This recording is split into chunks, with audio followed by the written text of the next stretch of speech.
Hello everyone, কেমন আছো সবাই? আজকের ভিডিওতে তোমাদের সঙ্গে শেয়ার করব এরকম একটা ফিশ বারবিকিউ কিভাবে বাড়িতে বানালাম সেটাই। তো কাল রাতে ফোন ঘাঁটতে ঘাঁটতে আমি দেখলাম একজনের ফিশ বারবিকিউ বানিয়েছে।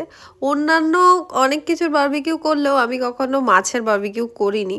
তো আজকেই প্রথম বানাবো। দুপুরবেলা আমি বাজারে গেছিলাম, ততক্ষণে অবধি আমাদের হেলেঞ্চা বাজারের মাছের দোকানগুলো বন্ধ হয়ে গেছিলো। আর বাগদা আজকে হাটবার ছিল যেহেতু, তো আমি চলে গেছিলাম সোজা বাগদা।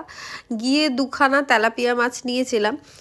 অন্যান্য কি কি মাছের বারবিকিউ করা যায় তোমরা যদি কেউ জানো আমায় কমেন্টে জানিও। তো আমরা বাড়ির বাইরে মানে বনভোজনের স্টাইলে আমরা বসে পড়েছি সমস্ত কিছু বাইরে নিয়ে। এই যে এনাদেরকে দেখছেন, এরা আমাকে ভীষণ সাহায্য করে। আমার ক্যামেরাম্যান আজকে কিন্তু আমার মা, মানে ক্যামেরা ওম্যান যিনি। তো সবাই মাকে একটুখানি অ্যাপ্রিসিয়েট করবে, খুব একটা ভালো স্মার্টফোন সম্পর্কে বোঝেন না উনি, তবুও আমার সম্পূর্ণ সাহায্য করার চেষ্টা করে যতটা সম্ভব। তো বলতে বলতে আমরা কিন্তু মশলা রেডি করে নিয়েছি।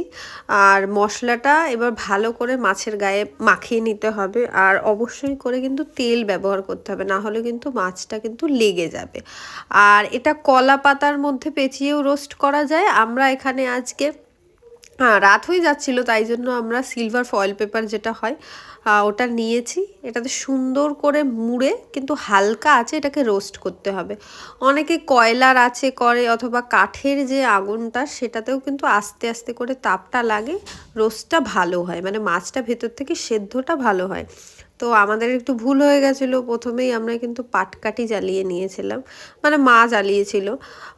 তো আগে পরে যখনই আমরা করতাম সেটা আমি ভাই আর দিদি মিলে করেছি, তো আমরা নিজেদের মতন আগুনটা জ্বালতাম। তো মা এখানে পাটকাঠি জ্বালিয়েছে, তাপটা একটুখানি বেশি লাগছিল বোধহয়। তোমরা করলে এটা কয়লার আছে অথবা কাঠের আছেই করো। বেশি না, 10 থেকে 15 মিনিট এটাকে এইভাবে উল্টে পাল্টে নিলেই কিন্তু ভেতরটা ভালো করে সেদ্ধ হয়ে যায়। আর তোমরা কারা কারা মাছের বারবিকিউ করেছো আগে আমায় কমেন্টে জানিও। আজকের মতন ভিডিওটা এই পর্যন্ত, দেখা হচ্ছে পরের ভিডিওতে।